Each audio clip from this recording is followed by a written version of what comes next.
تزکا، تزکا کا مطلب ہوتا ہے تزکیہ کرنا، اپنے آپ کو پاکیزہ کرنا، اپنے آپ کو پاک کرنا۔ تو اس کا ہم ڈیٹیل بھی دیکھتے ہیں۔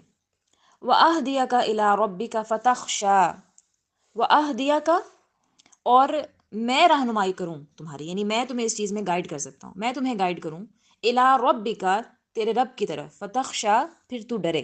فتخشا یہ ہم خشوع کا لفظ یا خشیہ کا لفظ جو ہے پیچھے پڑھ چکے ہیں، اس کا مطلب ہوتا ہے خوف یا ڈرنا۔ فَأَرَاهُ الْآيَةَ، بلکہ ہم ایسا کرتے ہیں، پہلے ان کی ہم تھوڑی سی ڈیٹیل دیکھ لیتے ہیں، یہ جو ہم نے 4 جو آیات پڑھی ہیں۔ اذهب الى فرعون، یعنی فرعون کے پاس جو جانے کا حکم دیا جا رہا ہے کہ فرعون کے پاس جاؤ اور اس کو دعوت دو۔ اچھا، اب یہاں پر جو ہے وہ یہ نہیں کہا گیا کہ تم اس کے پاس جاؤ اور اس کو کہو کہ تو کافر ہے، تو گمراہ ہے، تجھے اللہ کا عذاب نازل ہوگا، تو میری بات مان لے، نہیں تو تیرا یہ ہو جائے گا۔ نہ نہ نہ، ایسی کوئی بات نہیں اللہ تعالیٰ نے، حالانکہ وہ فرعون وہ ہے جو خدائی کا دعویٰ کر رہا ہے، لٹرلی جو کہہ رہا ہے کہ میں خدا ہوں، اور یہ آگے آیات میں جو ہے آئے گا بھی کہ وہ یہ کہتا تھا کہ میں تمہارا رب ہوں، میں سب سے بڑا ہوں، ٹھیک ہے؟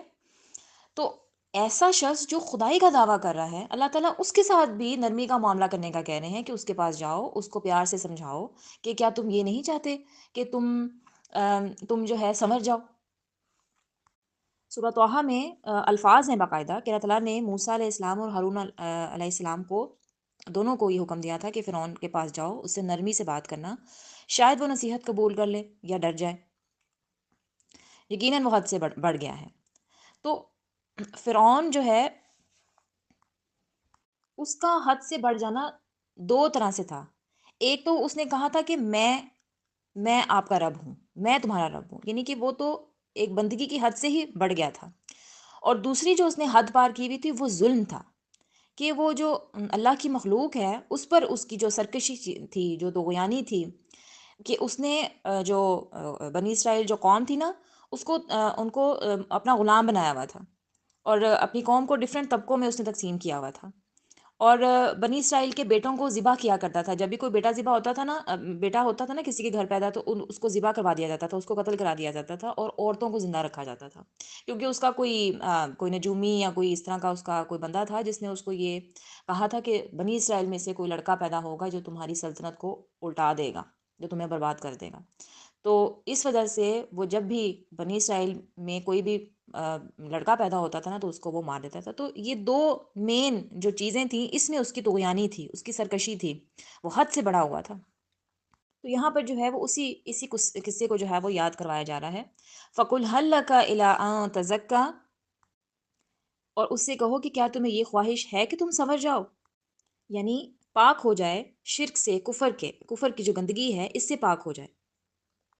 وَأَهْدِيَكَ إِلَىٰ رَبِّكَ فَتَخْشَىٰ، اور یہ کہ میں تمہیں تمہارے رب کا رستہ دکھاؤں تو تمہارے دل میں خوف پیدا ہو جائے، یعنی وہ اس بات سے ڈر جائے کہ اپنے رب کا راستہ جب اس کو معلوم ہو جائے تو اس کے بعد وہ ڈرے اس بات سے کہ میرا رب جو ہے وہ اپنی دی ہوئی حکومت چھین کر نعمتوں کی جگہ وہ اپنی گرفت میں ہی نہ لے لے مجھے، لہٰذا تو اس ڈر سے کہ اس کا شریک بننے اور بندوں پر ظلم کرنے سے بچ جائے، کیونکہ دل میں ڈر تو تبھی پیدا ہوتا ہے جب انسان کو معلوم ہو، جب انسان کو علم ہو کہ میں بندہ ہوں، میں خدا نہیں ہوں، میرا خدا کوئی اور ہے، میرا کام ہے بندگی کرنا، میرا کام شرک کرنا نہیں ہے۔ جیسے کہ سورہ فاطر میں بھی اس بات کو فرمایا گیا ہے کہ اللہ سے صرف اس کے علم والے بندے ہی ڈرتے ہیں، یعنی جن کو علم ہوتا ہے وہی ڈرتے ہیں کہ اللہ تعالیٰ نے ہمیں جو نعمتیں دی ہیں اللہ تعالیٰ ہم سے لے بھی سکتا ہے، یا ہم اگر اپنی حدود سے نکلیں گے تو اللہ تعالیٰ ہماری گرفت بھی کر سکتا ہے۔ اچھا، اب یہاں پر جو ہے نا موسیٰ علیہ السلام کا قصہ جو ہے وہ اتنی ڈیٹیل میں نہیں بتایا گیا، اتنی تفصیل سے نہیں بتایا گیا۔ اس کی ایک وجہ یہ ہے، ویسے تو قرآن میں حضرت موسیٰ علیہ السلام کے بارے میں جتنا ذکر، میرا خیال ہے کہ جتنا، بلکہ آئی ایم شور کہ حضرت موسیٰ علیہ السلام کا جتنا ذکر آیا ہے نبیوں میں، اتنا اور کسی نبی کا ذکر نہیں ہوا۔ موسیٰ علیہ السلام کا ذکر سب سے زیادہ ہے قرآن میں، اور اس کی وجہ یہ ہے کہ جو موسیٰ علیہ السلام کی زندگی گزری ہے نا، وہ نبی صلی اللہ علیہ وسلم کی زندگی سے کافی ملتی جلتی تھی۔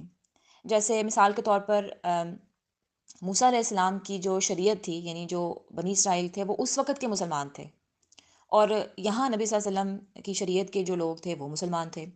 اسی طرح سے موسیٰ علیہ السلام نے بھی ہجرت کی تھی اپنی قوم کے ساتھ مصر سے صحرائے سینا، اور اسی طرح نبی صلی اللہ علیہ وسلم نے بھی ہجرت کی تھی مکہ سے مدینہ اپنے ساتھیوں کے ساتھ. تو اس میں اور بھی بہت ساری ان کی زندگیوں میں سملیرٹیز ہیں. بہرحال یہ ایک میں نے آپ کو مثال سے سمجھایا ہے. اچھا، اب موسیٰ علیہ السلام کا قصہ جو ہے نا وہ ڈفرینٹ مقامات پر جو ہے وہ ڈیٹیل کے ساتھ ہے. جیسے سورہ طٰہٰ میں اس کی ڈیٹیل، جیسے میں نے آپ کو بتایا کہ پوری ڈیٹیل ہے کہ جب اللہ تعالیٰ کے ساتھ وہ ہم کلام ہوئے تھے تو کس طرح سے وہ آ رہے تھے اپنی فیملی کے ساتھ، اور پھر انہوں نے ایک جگہ ایک آگ بھڑکتی ہوئی دیکھی، اور وہ آگ لینے کے لیے جو ہے وہ انہوں نے سوچا کہ میں جا کر دیکھوں کہ وہاں پہ شاید مجھے کچھ مل جائے، کیونکہ سفر میں تھے تو ان کو ضرورت تھی کہ ان کو آگ جلانی تھی، کچھ اس طرح کا مقصد تھا ان کا. بہرحال تو وہ جب وہاں گئے ہیں تو وہاں پر جو ہے ان کو اللہ تعالیٰ کے ساتھ ہم کلامی کا شرف بخشا گیا، اور وہاں پر ان کو بتایا گیا کہ میں تمہارا رب ہوں، اور جو ہے وہ اس طرح سے پھر جو بھی بہرحال ان کا ہم کلامی ہوئی. بڑے مزے کی ان کی کنورسیشن ہے. بہرحال اگر میں یہاں بتاؤں گی تو بات لمبی ہو جائے گی، تو وہ آپ ضرور پڑھیے گا اگر آپ کو موقع ملے. اس کے بعد سورہ قصص جو ہے اس کے اندر بھی موسیٰ علیہ السلام کا قصہ بڑی ڈیٹیل میں ملتا ہے کہ کس طرح سے ان سے ایک انجانے میں ایک آدمی کا مرڈر ہو گیا تھا، اور پھر وہ وہاں سے بھاگ گئے کیونکہ ان کو ڈر تھا کہ جو فرعون کی فوج ہے وہ ان کو جو ہے پکڑ لے گی، کیونکہ وہ ظاہر تھے تو بنی اسرائیل کے جو ہے وہ اولاد میں سے تھے. فرعون ان سے پیار کرتا تھا، لیکن جو ارد گرد کے لوگ تھے وہ ان سے نفرت کرتے تھے. تو بہرحال یہ ایک الگ قصہ ہے. پھر وہ کس طرح سے وہاں سے چلے گئے، اور پھر ان کی شادی والا معاملہ ہوا، شادی کیسے ہوئی، ان کو لڑکی وہ کیسے ملی، اور پھر جو ہے ان کی شادی ہوئی. تو یہ سارا قصہ جو ہے ڈیٹیل میں جو ہے ڈفرینٹ صورتوں میں ان کی زندگی کے ڈفرینٹ حالات بیان کیے گئے ہیں. یہاں پر جو ہے وہ اتنی ڈیٹیل بتانا مقصود اس لیے بھی نہیں تھا کیونکہ یہاں پر وہ ریلیونٹ نہیں ہے. اس سے ہمیں یہ بات بھی پتہ چلتی ہے کہ ایک ہی قصے کو اللہ تعالیٰ نے ڈفرینٹ مقامات پر بیان کیا ہے، لیکن اس قصے کو اس جگہ پر بیان کرنے کا مقصد کچھ اور ہے. یعنی وہ جو سچویشن ہوتی ہے نا اس کے اکارڈنگلی اللہ تعالیٰ نے ہمیں ایک ڈفرینٹ بات بتانی ہوتی ہے ایک ہی قصے کی مدد سے. اسی طرح سے ایک مثال ہے، جیسے شیطان نے حضرت آدم علیہ السلام کو سجدہ نہیں کیا. اس بات کا ذکر قرآن میں کئی مقامات پر ہے. بات تو ایک ہی ہے، قصہ تو ایک ہی ہے، واقعہ تو ایک ہی ہے، لیکن اللہ تعالیٰ نے اس کو ڈفرینٹ جگہوں پر بار بار اس کا تذکرہ کیا ہے، اور ہر دفعہ جب بھی اس کا تذکرہ کیا گیا ہے اس میں ایک نئی ہی بات سمجھائی جا رہی ہے اس جو ہے اس سچویشن کے حساب سے. تو ہوپفلی آپ کو یہ بات کلیئر ہو گئی ہوگی کہ قرآن میں کوئی بھی بات ارریلیونٹ نہیں ہے. قرآن میں اگر ایک ہی قصے کو بار بار بتایا گیا ہے تو بار بار بتانے کا مقصد کچھ اور ہے. ٹھیک ہے، ہر دفعہ بتانے کا مقصد کچھ اور ہوتا ہے، ایک نئی ہی بات ہوتی ہے جو اللہ تعالیٰ نے ہمیں سمجھانی ہوتی ہے. اچھا جی، ایک اور بات جو ہمیں اس کے یہاں پتہ چلی کہ ایک تو اللہ تعالیٰ کی رحمت کی بات کہ اللہ تعالیٰ اپنے بندوں پر کتنا رحیم ہے. کہ فرعون جیسا شخص تھا تو وہ ظاہر اللہ کی مخلوق ہی، اللہ نے ہی اس کو پیدا کیا تھا، لیکن وہ بھی خدائی کا دعویٰ کرتا تھا. لیکن اللہ تعالیٰ نے جب موسیٰ علیہ السلام کو اس کے پاس بھیجا ہے تو یہ نہیں کہا کہ اس کے ساتھ کوئی ظلم و زیادتی کرو، بلکہ نرمی سے اس کو سمجھاؤ. ہو سکتا ہے کہ وہ پلٹ آئے، ہو سکتا ہے کہ وہ تزکیہ نفس کر لے، ہو سکتا ہے کہ اس کو بات کی سمجھ آ جائے. تو یہاں پر ایک اور بات جو ہے وہ سمجھائی جا رہی ہے ان لوگوں کے لیے جو دین کا کام کرتے ہیں، جو اللہ کا پیغام دوسروں تک پہنچاتے ہیں. ان کے لیے یہ میسیج ہے، یہ نصیحت ہے کہ جب بھی اللہ کا پیغام آپ لوگوں تک پہنچائیں تو اس میں اپنی آواز میں نرمی رکھیں، اپنے لہجے میں نرمی رکھیں، کسی کو برا بھلا مت کہیں. یعنی جو دعوت کا کام ہوتا ہے، جو داعی ہوتا ہے، ایک جو اللہ کا میسیج پہنچا رہا ہوتا ہے لوگوں کو، اس کا کام یہ نہیں ہوتا کہ وہ ان کو ڈی گریڈ کرے یا ان کو ذلیل کرے یا ان کو کہے کہ تم لوگ تو کافر ہو، تم لوگ تو گمراہ ہو، تم لوگ تو نان مسلمز ہو، تم لوگ تو جہنم میں جاؤ گے، میری بات سنو اور اللہ کی طرف آؤ تاکہ تو اللہ تمہیں جہنم میں نہ ڈالے. نہیں، اس طرح کی باتیں نہیں، یعنی ان کو انسلٹ نہیں کرنی، ان کو آرام سے سمجھائیں، ان کو پیار سے سمجھائیں. تو یہ ایک داعی کو بھی ایک نصیحت کی جا رہی ہے کہ جب آپ تبلیغ کا کام کریں تو آپ اپنے لہجے میں اور اپنے آپ کا جو بیہیویئر ہے، جو آپ کا ایٹیٹیوڈ ہے، اس کو آپ نرم رکھیں تاکہ لوگ آپ کی بات سنیں. رسول اللہ صلی اللہ علیہ وسلم کے اخلاق کی وجہ سے ہی اسلام بہت زیادہ پھیلا. تلوار کی بیس پہ بھی پھیلا، ظاہر ہے جنگیں بھی ہوئیں، لیکن نبی صلی اللہ علیہ وسلم کا جو اخلاق تھا نا وہ بہت اچھا اخلاق تھا، بات بہت اچھے انداز سے کرتے تھے. اس وجہ سے تو صحابہ ان پر جان چھڑکتے تھے، کیونکہ سختی سے وہ چیز نہیں ہوتی جو نرمی سے کی جا سکتی ہے، جو پیار محبت سے کی جا سکتی ہے. تو اس چیز کا بہرحال ہمیں اپنی جو نارمل زندگی ہے اس میں بھی ہمیں خیال رکھنا چاہیے. یہ چیز جو ہے یہ بہت ضروری ہے، اچھا اخلاق. تو بہرحال آگے بڑھتے ہیں آیت نمبر 20. فَأَرَاهُ الْآيَةَ الْكُبْرَى. پس فَأَرَاهُ کا مطلب ہوتا ہے پس اس نے دکھائی. آیتا نشانی. نشانی آیت جو ہے اس کو نشانی کہا جاتا ہے. الکبرا بڑا. کبرا یا کبیر یا اکبر، یہ سارے جو ہیں وہ الفاظ ایک ہی کانٹیکسٹ میں آتے ہیں جس کا مطلب ہوتا ہے بڑا. فَأَرَاهُ الْآيَةَ الْكُبْرَى. پس موسیٰ علیہ السلام نے اس کو بڑی زبردست نشانی دکھائی. اب یہ جو ہے وہ اس واقعے کی بات ہو رہی ہے جب موسیٰ علیہ السلام جو ہے فرعون کے دربار میں گئے تھے، اور وہاں پر نشانی جو ہے یہاں پہ ہم سب کو ہی پتہ ہے، ہم اپنی بکس میں ہی پڑھتے ہیں اسلامیات کی، کہ جب جادوگروں کو بلایا گیا تھا اور پھر جو اژدہا ہے، اژدہا بن گیا تھا، جو موسیٰ علیہ السلام کا کی جو لاٹھی تھی، جو عصا تھا، وہ ایک نشانی تھی، یا وہ ایک سمجھ لیں ایک معجزہ تھا جو اللہ تعالیٰ نے ان کو عطا کیا تھا، کہ ان کی جو لاٹھی تھی نا وہ سانپ بن جاتا تھا. اور اس بات کا یا اس واقعے کا جو ذکر ہے وہ قرآن مجید میں بہت سارے مقامات پر کیا گیا ہے. ظاہر ہے اس سے بڑی نشانی اور کیا ہو سکتی ہے کہ ایک بے جان لاٹھی ہے، سارے دیکھ رہے ہیں اس کو، اور ان کے سامنے جو ہے وہ اعلانیہ سب کے سامنے وہ ایک سانپ بن جائے، ایک اژدہا بن جائے، اور جو جادوگر ہیں اس کے مقابلے میں وہ جو لاٹھیوں رسیوں کے جو انہوں نے مصنوعی سانپ بنائے تھے وہ ان سب کو نگل جائے، اور پھر حضرت موسیٰ جب اس کو حکم دیں، اس کو پکڑ کر اٹھا لیں تو وہ پھر سے لاٹھی بن جائے. تو یہ ظاہر ہے یہ ایک یہ علامت تھی اس بات کی کہ وہ اللہ تعالیٰ کے بھیجے گئے پیغمبر ہی ہیں، اور اللہ تعالیٰ کی طرف سے ہی ان کو یہ معجزہ ملا ہے. تو یہ معجزہ دکھایا گیا فرعون کو. فَكَذَّبَ وَعَصَىٰ. پھر بھی وہ نہ مانا. فَكَذَّبَ کا مطلب ہوتا ہے پس اس نے جھٹلا دیا. کذاب کا مطلب ہوتا ہے نا جھوٹ. تو کذب کا مطلب ہوتا ہے اس نے جھٹلایا. پاسٹ ٹینس میں ہے. فَكَذَّبَ تو اس نے جھٹلا دیا. وَعَصَىٰ اور نافرمانی کی، یعنی اس نے اس کو بھی جھٹلا دیا اور نافرمانی کی، اسٹل وہ نہیں مانا. ثم ادبر یسعی. ثم کا مطلب ہوتا ہے پھر، ادبر وہ پلٹا. دبر کا مطلب ہوتا ہے پیٹھ، یعنی پچھلا حصہ جو ہمارا ہوتا ہے، کمر کو کہتے ہیں، پیٹھ کو کہتے ہیں دبر. ادبر وہ پلٹا، یسعی کوشش کرتے ہوئے، یعنی اب وہ بکلا گیا نا کہ یہ کیا ہو رہا ہے، اور لوگ جو ہیں وہ تو ماننا شروع ہو گئے ہیں، اور جو جادوگر تھے انہوں نے بھی اسلام قبول کر لیا، کیونکہ ان کو تو پتہ چل گیا تھا کہ یہ واقعی ایک معجزہ ہے، یہ کوئی مصنوعی، کیونکہ جو جادوگر ہوتا ہے نا اس کو پتہ لگ جاتا ہے کہ جو جادو کیا جا رہا ہے، یعنی کیونکہ وہ تو ہوتا تو مصنوعی ہے، آنکھوں کا دھوکہ ہی ہوتا ہے، تو جادوگروں کو پتہ لگ جاتا ہے کہ یہ جو اگلا بندہ دکھا رہا ہے کیا یہ واقعی آنکھوں کا دھوکہ ہے جو ہم بھی کرتے ہیں، یا یہ اصل میں واقعی کوئی معجزہ ہے. تو ان کو تو پتہ چل گیا کہ یہ بھئی یہ کوئی جادو نہیں ہے، یہ کوئی ٹرک نہیں ہے، یہ کوئی آنکھوں کا دھوکہ نہیں ہے، کہ واقعی میں ایک معجزہ ہے. تو اس لیے انہوں نے تو فوراً اسلام قبول کر لیا، اور ظاہر ہے جب جادوگر اسلام قبول کر لیا انہوں نے، اور اس کا بھی ذکر سورہ طٰہٰ میں ہی آتا ہے کہ وہ گر پڑے اور انہوں نے مان لیا کہ ہم جو ہے ہارون اور موسیٰ کے رب کو ہم اپنا رب مانتے ہیں.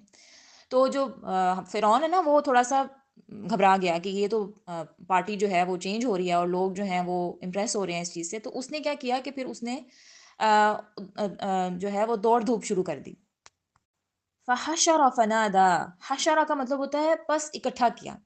جیسے یہ حشر کا مطلب ہوتا ہے نا اکٹھا کرنا، میدان حشر ایسا میدان جس میں سب اکٹھے ہوں گے، یا یوم حشر ایسا دن جس میں سب اکٹھے ہوں گے، قیامت کے لیے بھی لفظ یوز ہوتا ہے. فحشر پھر اس نے اکٹھا کیا، فنادا پھر پکارا، یعنی اس نے لوگوں کو ایک جگہ اکٹھا کر کے نا اس نے ان کو پکارا. فقال انا ربکم الاعلی. فقال پھر اس نے کہا، انا میں. انا کا مطلب میں ہوتا ہے، خود ہی ہوتا ہے، اردو میں بھی ہم استعمال کرتے ہیں میری انا، یا میری خودداری، یا میں، یا کہتے ہیں تم میں بڑی انا ہے، یا تم میں بڑی میں ہے. تو انا کا مطلب ہوتا ہے میں.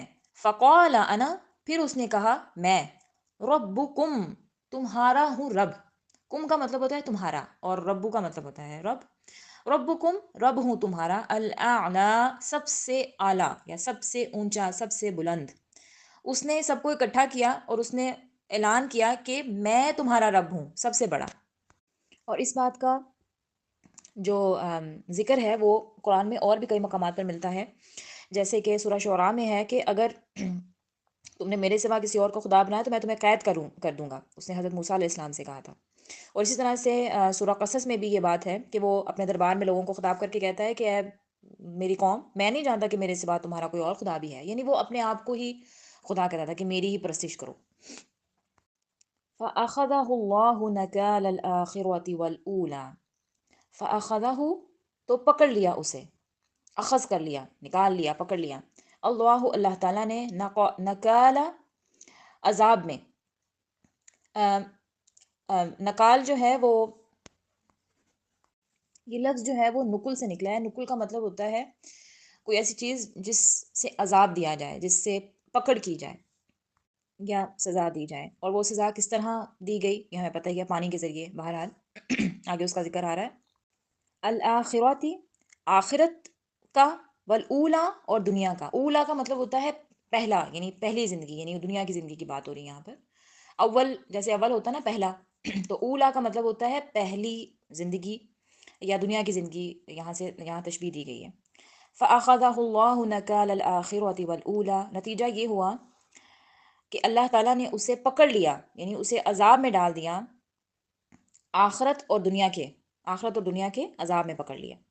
اور یہ قصہ ہمیں پتہ ہی ہے کہ جب موسیٰ علیہ السلام اپنی قوم کو لے کر جا رہے تھے، مصر سے جب ہجرت کر رہے تھے، تو پیچھے جو ہے وہ اپنا لشکر لے کر فرعون آ گیا تھا، اور پھر اللہ تعالیٰ نے جب سمندر آگے آ گیا تو اللہ تعالیٰ نے موسیٰ علیہ السلام کو حکم دیا کہ اپنا عصا جو ہے اس کو پانی پر ماریں، اور پانی جو ہے وہ دونوں طرف ہو گیا تھا، ایک ایک سائڈ پر ہو گیا اور بیچ میں رستہ بن گیا، اور موسیٰ علیہ السلام اپنی قوم کے ساتھ سمندر پار کر گئے، اور جو فرعون تھا اس نے بھی جب دیکھا کہ رستہ بنا ہوا ہے، چلو میں بھی اس رستے سے گزر جاؤں، لیکن جب وہ اپنی قوم کے ساتھ مڈل میں پہنچا تو پانی جو ہے وہ اللہ کے حکم سے واپس آپس میں مل گیا، اور وہاں پر وہ جو ہے ڈوب کر مر گیا۔ ان فی ذلک لعبرۃ لمن یخشی، ان بے شک، فی ذالک اس میں، ذالک کا مطلب ہوتا ہے یہ، فی ذالک اس میں، لعبرۃ یقیناً عبرت ہے، لمن اس کے لیے، یخشا جو ڈرتا ہے، جو اللہ تعالیٰ کا خوف اپنے دل میں رکھتا ہے۔ بے شک اس واقعے میں اس شخص کے لیے بڑی عبرت ہے جو اللہ کا خوف دل میں رکھتا ہے۔ یعنی یہاں پر یہ بتایا جا رہا ہے کہ دنیا میں بھی انجام اس شخص کا برا ہی ہوتا ہے جو اللہ تعالیٰ کو جھٹلاتا ہے، اللہ تعالیٰ کی آیات کا مذاق اڑاتا ہے، اور آخرت میں تو وہ آگ میں جلے گا ہی۔ تو فرعون کی جو مثال دی گئی ہے، اس کو وہ دنیا میں بھی ڈوبا، غرق ہوا، اور آخرت میں بھی اس کو آگ میں جلایا جائے گا۔ اور اس واقعے سے عبرت کا نشان فرعون کو اس لیے کہا گیا ہے کیونکہ فرعون کی جو لاش ہے وہ ابھی تک محفوظ ہے دیکھنے والوں کے لیے، عبرت پکڑنے والوں کے لیے، کہ بھئی یہ وہ شخص تھا جس نے خدائی کا دعویٰ کیا ہوا تھا، اور اب دیکھو اس کا کیا انجام ہے۔ تو اس کی باڈی کو اللہ تعالیٰ نے محفوظ کر لیا، ٹھیک ہے۔ تو وہ بھی ایک بہرحال ایک پورا قصہ ہے کہ کس طرح سے اس کی لاش کو فائنڈ آؤٹ کیا گیا اور پھر جو ہے اس کو محفوظ کیا گیا۔ تو یہ اللہ تعالیٰ نے اس کو عبرت کا نشان بنایا ہم لوگوں کے لیے بھی، اس میں ہم لوگوں کے لیے بھی وارننگ ہے۔ ہم لوگ جو، کیونکہ وہ بھی توغین میں سے تھا نا، حدود کو پار کرنے والا تھا، جو اللہ تعالیٰ کی حدود ہیں ان سے نکلنے والا تھا، تو ہم لوگوں میں سے بھی اگر کوئی اللہ تعالیٰ کی حدود میں سے نکلتا ہے، نکلنے کی کوشش کرتا ہے، تو ہم بھی تو توغین میں شامل ہو جائیں گے نا پھر، تو پھر ہمارا انجام بھی ایسا ہی ہوگا جیسا انجام ان لوگوں کا ہوا ہے۔ تو بہرحال اس سارے قصے میں دو چیزیں مقصود تھیں، نبی صلی اللہ علیہ وسلم کو حوصلہ دینا اور کفار مکہ کو ڈرانا۔ اگلی آیات میں اللہ تعالیٰ پھر سے اپنی جو قدرت کے کرشمے ہیں، جو کائنات ہے، اس کے بارے میں ذکر کر رہے ہیں۔ تو اس کے حوالے سے جو ہے اس میں کیا باتیں بتائی گئی ہیں وہ ہم انشاءاللہ کل کے لیکچر میں دیکھیں گے۔ آج کا لیکچر بس انہی آیات تک تھا۔ اگر آپ کو کسی چیز کی کوئی سمجھ نہ آئی ہو یا کوئی سوال ہو تو آپ مجھ سے پوچھ سکتے ہیں، ٹھیک ہے۔ سبحانک اللہم و بحمدک، اشہد ان لا الہ الا انت، استغفرک و اتوب الیک۔